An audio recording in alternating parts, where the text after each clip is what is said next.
আসসালামু আলাইকুম। সার্কিট টিউটোরিয়ালে সবাইকে স্বাগতম জানাচ্ছি। এই টিউটোরিয়ালে আমি সুপারপজিশন থিওরেম সম্পর্কে আলোচনা করব। শুরুতেই স্টেটমেন্ট অফ সুপারপজিশন থিওরেম স্টেটমেন্টটি আমি এক্সপ্লেন করব। Then rules of solving circuit using superposition theorem. এরপর সুপারপজিশন থিওরেম ইউজ করে কীভাবে সার্কিটের বিভিন্ন ব্রাঞ্চের কারেন্ট অথবা ভোল্টেজ বের করা যায় সেই নিয়মগুলো নিয়ে আলোচনা করব। এবং সর্বশেষ আমরা কিছু এক্সাম্পল করে দেখব, অর্থাৎ সুপারপজিশন থিওরেম অ্যাপ্লাই করে আমরা বিভিন্ন সার্কিটের বিভিন্ন ব্রাঞ্চের কারেন্ট অথবা ভোল্টেজ বের করব। শুরুতে স্টেটমেন্ট অফ সুপারপজিশন থিওরেম, অর্থাৎ সুপারপজিশন থিওরেমে কি বলা হচ্ছে আমরা একটু পড়ে দেখি। For a linear and bilateral network, the voltage across A component is the algebraic sum of voltage across the component due to each independent source acting upon it। অর্থাৎ কোনো একটি সার্কিটে যদি একাধিক সোর্স থাকে আর ওইটার জন্য যদি আমরা কোনো একটা ইন্ডিভিজুয়াল রেজিস্টরের মধ্যে দিয়ে ভোল্টেজ বের করতে চাই, যেমন আমরা যদি 2 ওহম রেজিস্টরের অ্যাক্রসে যে ভোল্টেজ সেটা বের করতে চাই, তাহলে সেটা হবে ইন্ডিভিজুয়াল সোর্সের জন্য যে ভোল্টেজ এখানে পাওয়া যাবে। অর্থাৎ আমরা যদি শুধুমাত্র 12 ভোল্ট সোর্স এখানে রাখি আর 5 এম্পিয়ার সোর্সটাকে ডিসকানেক্ট করে দিই, তাহলে 12 ভোল্ট সোর্সের জন্য এখানে যে ভোল্টেজ ড্রপ সেটা যদি ভি নট প্রাইম হয়ে থাকে, ভি নট প্রাইম, আর ভোল্টেজ সোর্সকে যদি আমরা বাদ দিয়ে দিই আর 5 ভোল্টের কারেন্ট সোর্স রাখি, তাহলে এই 5 এম্পিয়ার কারেন্ট সোর্সের জন্য এখানে যেই ভোল্টেজ সেটা যদি আমরা ভি টু প্রাইম দিই, তাহলে এটার যে অ্যাকচুয়াল ভোল্টেজ ভি নট সেটা হবে ভি নট প্রাইম আর ভি নট ডাবল প্রাইমের অ্যালজেব্রিক সাম। সুপারপজিশন থিওরেমটি কোনো একটি ব্রাঞ্চে কারেন্ট বের করার জন্য ইউজ করা যাবে। For a linear and bilateral network, the current flowing through a resistor is the algebraic sum of the current flowing through component due to each independent source acting upon it। অর্থাৎ কোনো একটি ব্রাঞ্চের মধ্যে দিয়ে যদি আমরা কারেন্ট বের করতে চাই, সেক্ষেত্রেও আমরা প্রত্যেকটা ইন্ডিভিজুয়াল সোর্সের জন্য ওই ব্রাঞ্চের মধ্যে দিয়ে কী পরিমাণ কারেন্ট ফ্লো হচ্ছে সেগুলোকে যদি আমরা অ্যালজেব্রিক সাম করি, তাহলে আমরা অ্যাকচুয়াল কারেন্টটা পাবো। যেমন এই সার্কিটে সাপোজ আমরা I3 কারেন্টটা বের করতে চাই, তাহলে এই I3 কারেন্ট শুধুমাত্র আমরা E1 সোর্স কনসিডার যদি করি, E2কে যদি বাদ দিয়ে দিই, অর্থাৎ E1কে যদি কনসিডার করা হয় আর E2 হচ্ছে বাদ চলে গেল, তাহলে E1 এর কারণে যদি এখানে কারেন্ট শুধুমাত্র I3 প্রাইম হয়, সিমিলারলি আমরা যদি E2 রাখি, E1কে বাদ দিই আর E2 সোর্সের জন্য এখানে কারেন্ট I3 ডাবল প্রাইম হয়, তাহলে সুপারপজিশন থিওরেম অনুযায়ী I3 হবে I3 equals I3 prime plus I3 double prime. Rules of solving circuit using superposition theorem. এখন আমরা রুলসগুলো নিয়ে আলোচনা করব, কীভাবে সুপারপজিশন অ্যাপ্লাই করে আমরা একটা সার্কিটের বিভিন্ন ব্রাঞ্চের ভোল্টেজ অথবা কারেন্ট বের করতে পারি। ফার্স্ট স্টেপ হচ্ছে find the individual effect of each source in the circuit. প্রত্যেকটা ইন্ডিভিজুয়াল সোর্সের কারণে ওই ব্রাঞ্চের ভোল্টেজ অথবা কারেন্ট সেটা বের করতে হবে। তো সেটা বের করতে হলে keep only one source, the other sources obviously must be removed. শুধুমাত্র একটা সোর্স রেখে বাকি সোর্সগুলোকে রিমুভ করতে হবে। তো একটা সার্কিটে ভোল্টেজ সোর্স থাকতে পারে অথবা কারেন্ট সোর্স থাকতে পারে। তো রিমুভ করার নিয়মটা আসলে কি? when removing a voltage from a source from a network schematic, replace it with a direct connection, that means short circuit of 0 ohm। তাহলে ভোল্টেজ সোর্সকে যখন আমরা রিমুভ করব, তাহলে ভোল্টেজ সোর্সকে শর্ট সার্কিট করে দিতে হবে। Any internal resistance associated with the source must be remain in the network. তবে voltage সোর্সের যদি ইন্টারনাল রেজিস্ট্যান্স সেটা অবশ্যই রাখতে হবে। এখানে সেটা দেখানো হচ্ছে, এই যে একটা যদি ভোল্টেজ সোর্স থাকে, তো সেটাকে রিমুভ করা মানে হচ্ছে এটাকে আসলে শর্ট সার্কিট করে দিতে হবে এভাবে।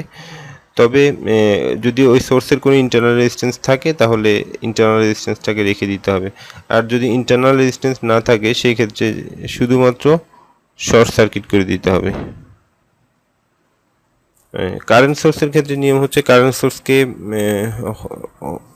ওপেন করে দিতে হবে।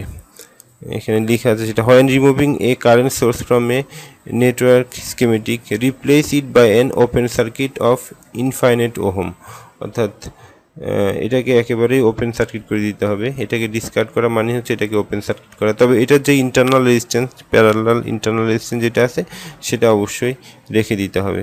আর যদি ইন্টারনাল রেজিস্ট্যান্স না থাকে সেই ক্ষেত্রে শুধুমাত্রই ওপেন সার্কিট করতে হবে।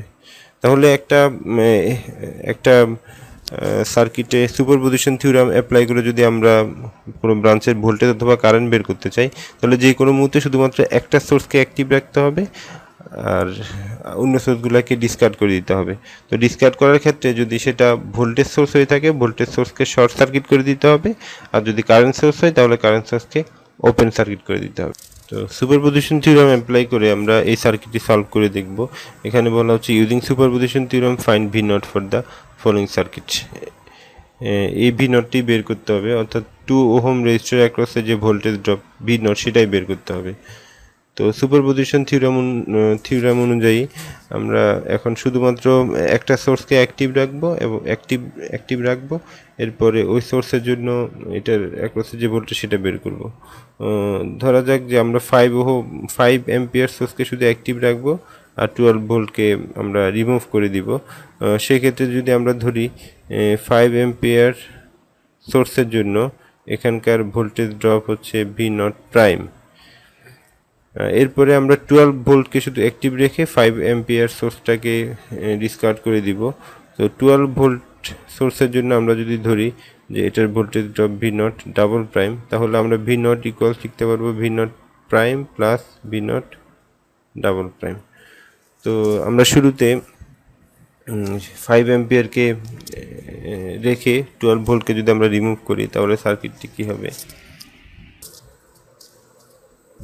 তো আমরা সেটাই করব। এখানে 12 ভোল্টকে রেখে 5 ভোল্টকে রিমুভ করে দিব। তো 5 ভোল্টকে রিমুভ করা মানে আমরা জানি যে ভোল্টেজ সোর্সকে আসলে শর্ট সার্কিট করে রাখতে হয়।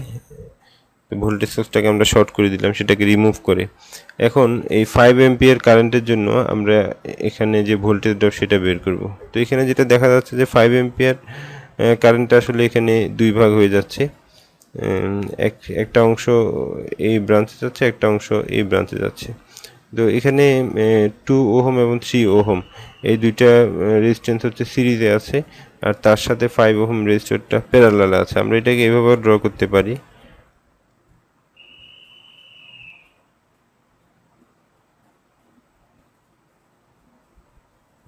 এখানে এই ব্রাঞ্চটা হচ্ছে 3 ওহম 2 ওহম, যেহেতু এই দুইটা সিরিজে আছে তাহলে আমরা এটাকে লিখতে পারি 5 ওহম।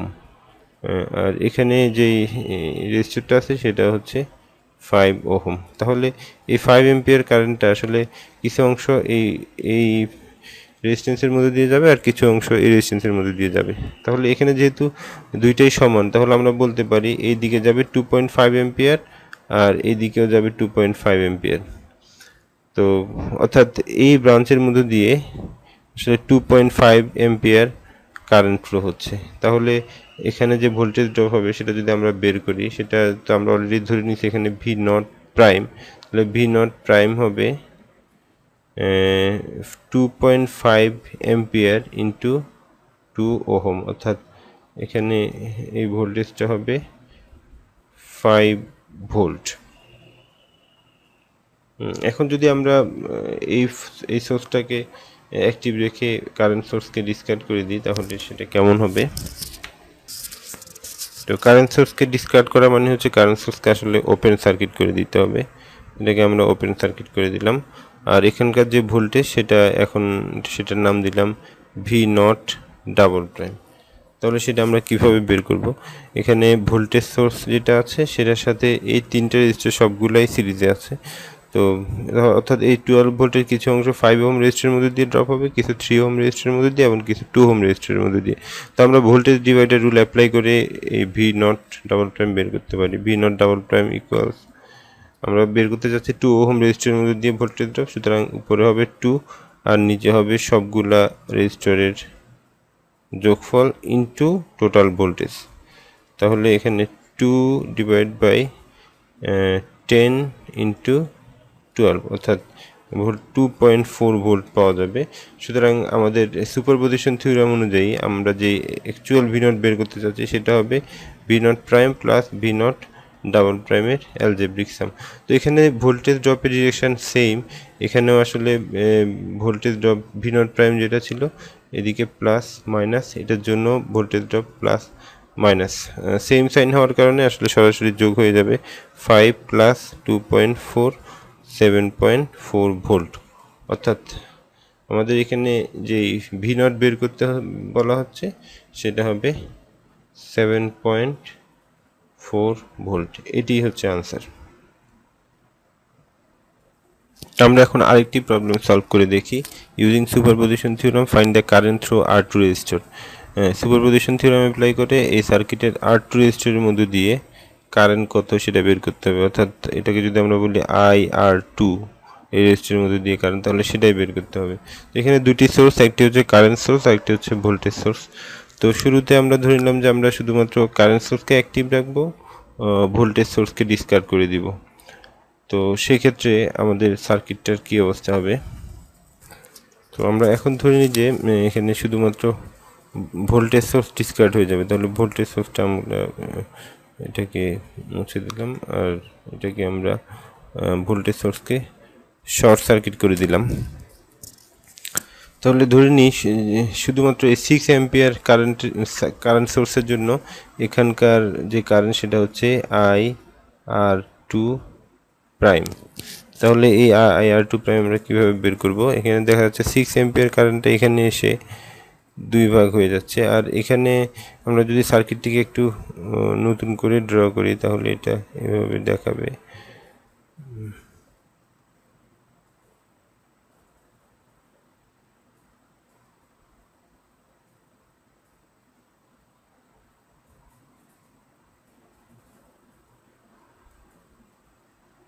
আমরা এভাবে ড্র করতে পারি সার্কিটটিকে। এখানে 6 কিলো ওহম, আর এটার ভ্যালু হচ্ছে 12K, এটা হচ্ছে 14K, আর এটা হচ্ছে 35K। তো আমাদের উদ্দেশ্য হচ্ছে এই কারেন্টটাকে বের করা, এই কারেন্টটা IR2 প্রাইম।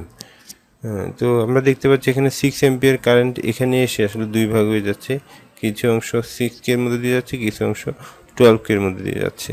তো যেহেতু এখানে এসে কারেন্টটা ডিভাইড হচ্ছে, সুতরাং কারেন্ট ডিভাইডেড রুল অনুযায়ী আমরা এখানকার IR2টা বের করতে পারি। IR2 প্রাইম হবে, আমরা যেহেতু এখানে 12K এর মধ্যে দিয়ে বের করতে চাচ্ছি, তাহলে আমাদের উপর হবে 6K আর নিচে হবে 6 প্লাস 12K ইন্টু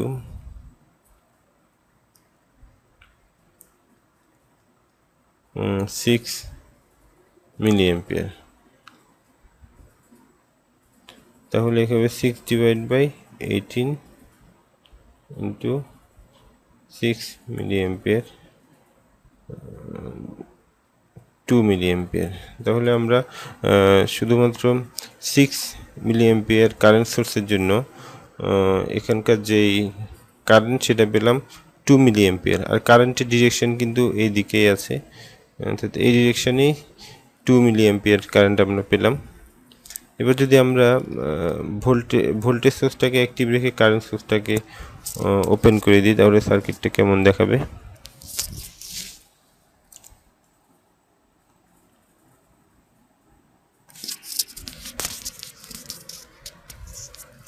এখন আমরা 9 ভোল্টকে অ্যাক্টিভ রাখলাম, 6 ভোল্টকে আমরা ওপেন করে দিচ্ছি। এই অবস্থায় আমরা যদি ধরে নিই কারেন্টটা হচ্ছে I2 double prime, I2 double prime. তাহলে I2 ডাবল প্রাইম আমরা কীভাবে বের করব? সার্কিটটাকে যদি আমরা একটু রিড্র করে নিই, তাহলে এখানে আমরা এইভাবে লিখতে পারি প্লাস মাইনাস 9 ভোল্ট। এটার একটি অংশ হচ্ছে 6K 12K, আমরা এটাকে লিখলাম, এটা হচ্ছে 6 and 12K, আর এই অংশটুকু হচ্ছে 14K 35K, 14 35 6K 12K। তো আমরা এখানে দেখতে পাচ্ছি এই 9 ভোল্ট এই দুইটা রেজিস্টার অ্যাক্রসে আসলে ভোল্টেজটা হচ্ছে 9 ভোল্ট। 6K আর 12K দুইটা সিরিজে আছে এবং এটা অ্যাক্রসে ভোল্টেজ হচ্ছে 9 ভোল্ট। সুতরাং আমরা যদি এটার মধ্যে দিয়ে কারেন্ট বের করতে চাই, আমরা V ইকুয়ালস IR আমরা ইউজ করে লিখতে পারি I ইকুয়ালস, অর্থাৎ এখানে I ইকুয়ালস হবে IR2, ডাবল প্রাইম ইকুয়ালস হবে ভোল্টেজ ডিভাইড বাই